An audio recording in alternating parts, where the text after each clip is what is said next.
Assalamualaikum warahmatullahi wabarakatuh. Eh, Hari ini kita akan belajar tentang pelajaran musik ya, di tema 6 untuk Bang Lutfi dan Bang Sultan. Insya Allah hari ini kita akan belajar bersama Pak Ando ya. Karena untuk tema ini mungkin Bapak bisa banyak membantu. Baik, untuk itu kita akan belajar tentang interval nada. Oke, di halaman berapa Pak Ando? Halaman 22 sampai 24 nanti ya. Oke. Halaman 22 sampai 24 di buku tema 6. Oke. Ya, kita kan belajar interval nada. Sebelum kita belajar tentang interval nada, kita harus tahu dulu apa interval nada itu. Nah, interval nada kalau kita baca di buku itu adalah sebuah jangka atau langkah dari nada ke nada lainnya. Namun Bapak akan lebih mempermudah Abang saja ya, maaf, Abang Sultan dan Bang Lutfi untuk memahami interval nada. Interval nada itu adalah jarak antar nada. Ya. Jadi kita akan menghitung jarak antar nada. Nah, itu simpelnya ya. Jadi nanti Bang Lutfi sama Bang Sultan lebih gampang gitu memahaminya. Nah, Bapak nih udah buat nih keyboard ya, keyboardan nih ya dari di kertas ya. Nah, kita mulai kan biasanya tuh musik di piano mulai dari C, D, E, F, G, A, B, C. Kemudian diulang lagi sampai terus ya sampai selesai, sampai nanti seberapa bisa buatnya ya. Sudah. Nah, sekarang kita akan menghitung jaraknya. Sebelum kita hitung jaraknya, kita harus tahu namanya dulu nih ya. Nah, yang hitam ini kan kita nggak tahu nih namanya apa. Nah, jadi kok yang bawah udah tahu nih C, D, E, F, G, A, B, C, atau yang biasa kita dengar tuh do, re, mi ya. Tapi dalam musik kita menggunakan huruf C, D, E, F, G, A, B, C. Tidak ada huruf H dan seterusnya, H, I, J, K nggak ada. Hanya dari A sampai dari A sampai G saja.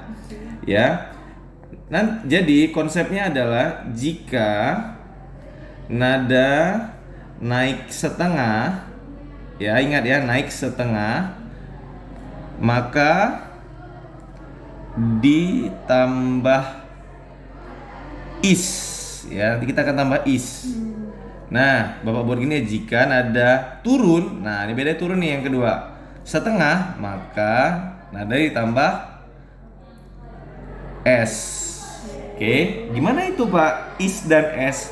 Nah gini, C ini kan naik setengah. Nah ini setiap naik nada itu setengah interval. Jadi dari C ke sini naik setengah, maka ditambah is, maka bisa kita tulis dengan cheese.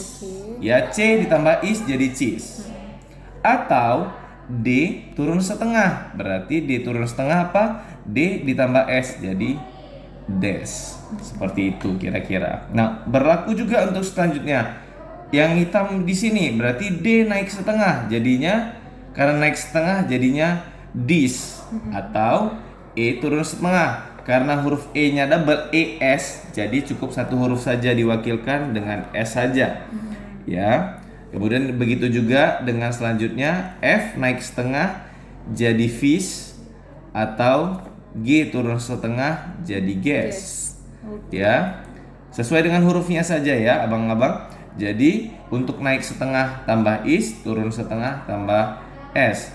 Nah, G gimana? G naik setengah jadi gis, atau A turun setengah AS. Oke. Kemudian terakhir A naik setengah tambah is, ais, atau bes, B turun setengah. Kira-kira gitu untuk penamaannya. Jadi kita harus tahu dulu namanya, baru setelah ini kita akan belajar tentang interval nada. Nah, tadi Bapak sudah katakan bahwa kita naik ke sini dari C ke cis, ya Bapak bilang cis langsung ya, karena tadi kita sudah belajar penamaan.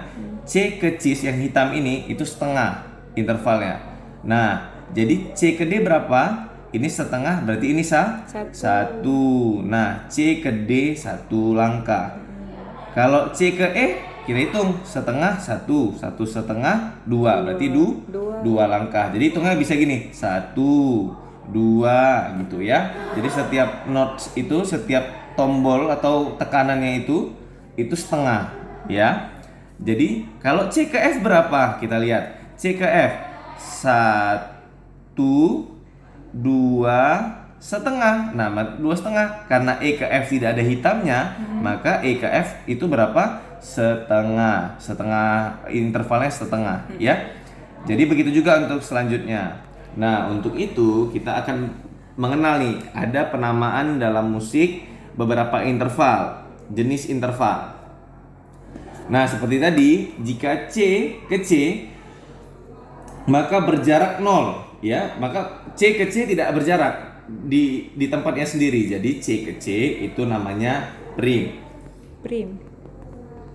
Kemudian C ke D berjarak 1, ya. C ke D berjarak 1, maka dinamakan sekondo. Oke. Kemudian C ke E berjarak 2, 1, 2, maka kita bisa katakan interval itu namanya terce. Terce. Ya, C ke E berjarak 2 itu namanya terce. Oke. Kemudian C ke F berjarak 2,5, 1, 2 setengah, maka dinamakan kuart. Jika jaraknya 2,5, maka bisa abang katakan interval kuart. Kemudian C ke G, nah C ke G kita lihat nih, 1, 2 setengah, udah.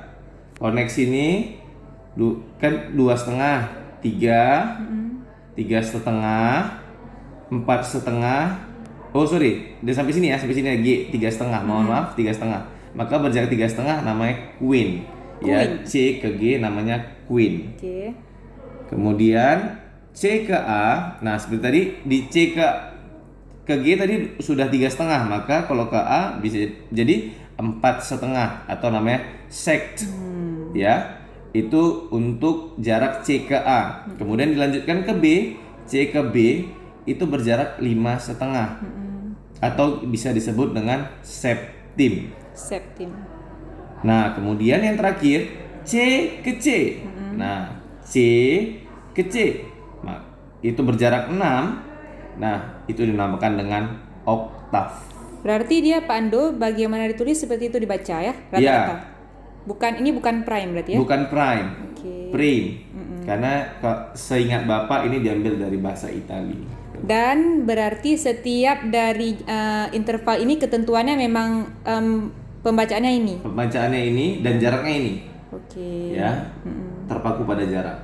Nah, coba nih Bapak contohin ya. Misalnya kita F ke C. Ya, kita buat F ke C. Kita cari dulu jaraknya. Nah, kita cari jaraknya. Berjarak berapa? F ya. 1 ke G. 2, 3 setengah. 3,5 jaraknya. F ke C 3,5. Nah, 3,5 apa di sini? Nah, 3,5 queen. Maka di sini bisa kita bilang interval queen. Oh, Kira-kira seperti itu. Ya. Nah, harus paham dulu nih jaraknya. Ya, jadi kira-kira seperti itu untuk materi interval, ya. Nanti kita bisa lanjutkan ke tangga nada, tapi kita bahas dulu interval. Nanti jika ada pertanyaan, boleh langsung tanyakan ke Miss Balkis, nanti bisa dilanjutkan ke Bapak ataupun bisa langsung chat ke Bapak, ya. Oke, terima kasih atas perhatiannya. Semoga abang mengerti, ya. Semoga juga lekas sembuh. Yang jauh semoga bisa didekatkan, bisa datang hadir ke sekolah lagi. Ya, biar kita bisa belajar bersama kembali. Terima kasih. Assalamualaikum warahmatullahi wabarakatuh. Waalaikumsalam. Terima kasih banyak Pak Ando.